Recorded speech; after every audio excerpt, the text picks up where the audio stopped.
मेरे ध्यानी परिवार को और सबके अंदर बैठे परमात्मा को मेरा प्रणाम।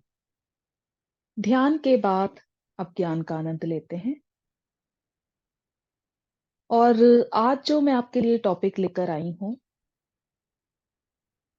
वो हम सभी जानते हैं, हम सभी अवेयर हैं। लेकिन समय-समय पर अगर कोई हमें जागृत कर दे या उस टॉपिक को रिपीट कर दे, तो हम सचेत हो जाते हैं। तो आइए शुरुआत करते हैं।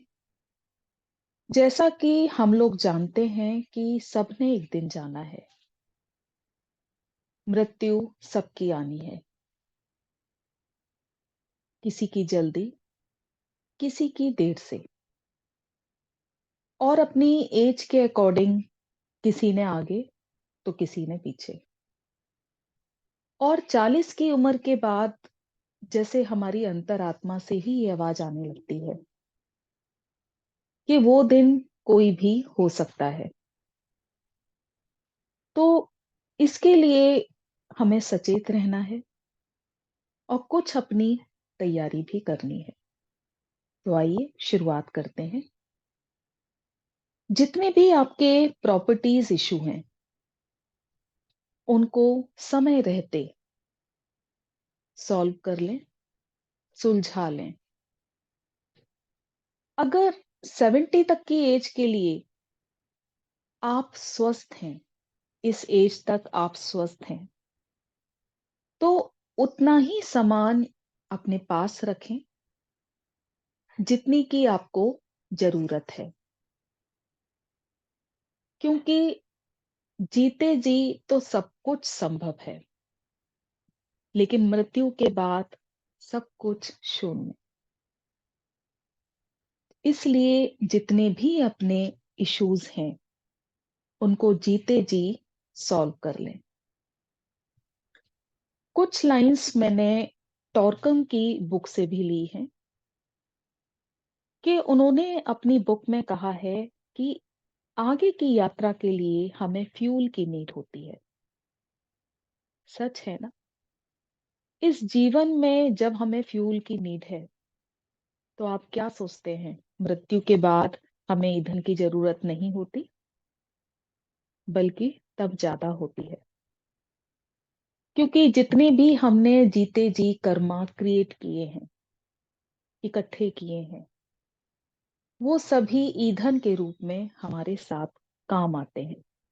गुड कर्मा, अच्छे कर्मा। क्योंकि बैड कर्मा तो आपको भुगतने ही है, उसकी ईंधन के रूप में कहीं भी उसका यूज नहीं है। अब गुड कर्मा कैसे करेंगे? तो अभी भी हमारे पास टाइम है। जाग जाएं, सचेत हो जाएं। अपनी कमाई का 10वां हिस्सा दान करें। जिसने भी आपके साथ अच्छा किया, आपके काम आया, उनको ग्रेटिट्यूड दें, पर्सनली थैंक्स बोलें।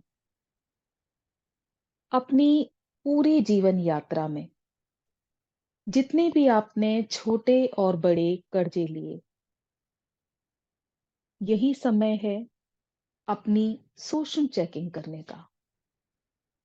अब बहुत से जो साधक हैं, वो ये भी कह सकते हैं कि हमारे ऊपर किसी तरह का कोई भी कर्जा नहीं है। लेकिन यहाँ पर सूक्ष्म चेकिंग करने की नीड है।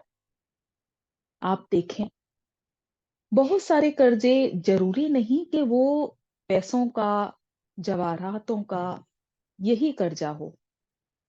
आप चेक करें कि किसी से आपने कर्जा लिया, वो चाहे पैसों का कर्जा हो, किसी का कर्जा आपके ऊपर मान सम्मान का कर्जा, जिसने पूरे जीवन आपको बहुत मान दिया, सम्मान दिया।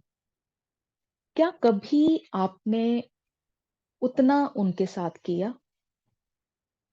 या किसी से आपने कोई ज्वेलरी ली हो, कीमती जेवर लिए हो, जो आपको याद ना रहे हो, या बहुत सारी छोटी और बड़ी चीजें जो अक्सर हमारे दिमाग से रिमूव हो जाती हैं। ये सभी चेकिंग सूक्ष्म रूप से आप करें। अब एक छोटा सा उदाहरण देती हूँ। जैसे पूरे महीने हमने बिजली खूब अच्छे से यूज की। अब महीने बाद बिजली का बिल आता है। तो बिजली के बिल को देखकर जो हमारा रिएक्शन होता है, पहला रिएक्शन, वो क्या होता है कि बिजली के बिल को देखकर हम अक्सर यही कहते हैं, ओहो, इतना सारा बिल। लेकिन क्या कभी आपने पूरे महीने जो यूज किया, सुख लिया, इसके लिए थैंक्स बोला, ग्रेटिट्यूड दिया? या बिजली का बिल जब आया तो उसके लिए आपने थैंक्स बोला? क्योंकि अगर बिजली ना होती तो आपके सभी दैनिक कार्य किस तरह से होते? क्या कभी आपने ऐसा सोचा? बल्कि उसकी बजाय आपने पता नहीं कितना भला बुरा बोला, गवर्नमेंट को और पता नहीं किस किस को। संभल जाएं, क्योंकि ये सब कुछ एस्ट्रल और मेंटल वर्ल्ड के लिए बहुत मुश्किल का कार्य करती है। ये परेशानी आपको ही होने वाली है, एस्ट्रल वर्ल्ड में और मेंटल वर्ल्ड में। अगर वो भी नहीं कर सकते, मान लीजिए कि किसी से आपने कर्जा लिया। अब आपके पास उतना धन नहीं है कि आप कर्जा अदा कर सकें। तो अब ऐसे समय पर क्या कर सकते हैं? तो ऐसे समय पर हमसे जो हो सकता है, मेंटली, फिजिकली, वो हमको करना चाहिए उनके लिए। सबसे पहले उनसे पर्सनली मिलकर अपने कंडीशन के अकॉर्डिंग सॉरी बोलना चाहिए और अपने अगले जन्म में उस कर्जे को अदा करने के लिए प्रॉमिस करना चाहिए, क्योंकि ये बहुत जरूरी है। या फिर किसी ने आपको मान दिया, सम्मान दिया, छोटों ने आपका मान किया, तो आपका ये बनता है कि आप उनको कुछ नहीं दे सकते तो एक मुस्कान दे सकते हैं, उनको थैंक्स बोल सकते हैं। किसी ने किसी का आपने नुकसान किया, फिजिकली या मेंटली, आप उनसे माफी मांगे। अब यहाँ पर ये क्वेश्चन भी उठ सकता है कि अगर वो इस दुनिया में नहीं है, फिर अगर वो इस दुनिया में नहीं भी है तो आप उनकी सोल से माफी मांगे। या फिर वो इंसान बहुत दूर है तो भी आप अपनी सोल से उनसे माफी मांगे। और ये जो भी आप रिटर्न करेंगे वो अपनी पूरी अंतरात्मा से करेंगे। अब किसी ने आपकी ऐसे समय पर मदद करी जहां आपको उसकी सख्त जरूरत थी, तो आप सिर्फ यही ना सोचें कि उस समय उसको थैंक्स बोल दिया था तो बात यहीं पर खत्म हो गई। नहीं, आपको बराबर उनको मान सम्मान देते रहना है। किसी ने आपको ग्रेटिट्यूड करना सिखाया, किसी ने आपको अच्छी बातें सिखाई, उनको ब्लेसिंग दीजिए।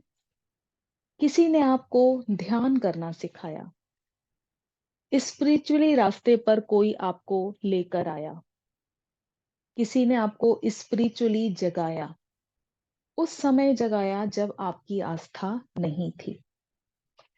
यहाँ पर उनको पूरी तरह से ग्रेटिट्यूड दें। किसी ने आपको परेशानियों से बचाया, जब आप बहुत ज्यादा इमोशनल थे, परेशान थे, किसी ने भावात्मक रूप से आपको जगाया। किसी ने आपकी साथ अभी तक बहुत अच्छी दोस्ती निभाई, उनको ब्लेसिंग दें, पर्सनली थैंक्स बोलें। गिफ्ट दे सकते हैं तो गिफ्ट दें, बल्कि आज ही एक लिस्ट बनाएं। हो सकता है कि ये मैसेज आपके लिए बहुत जरूरी हो, आपके काम आए। दोस्तों, आज के लिए बस इतना ही। इतने धीरज से, इतने प्रेम से आपने मुझे सुना। आपका बहुत बहुत धन्यवाद।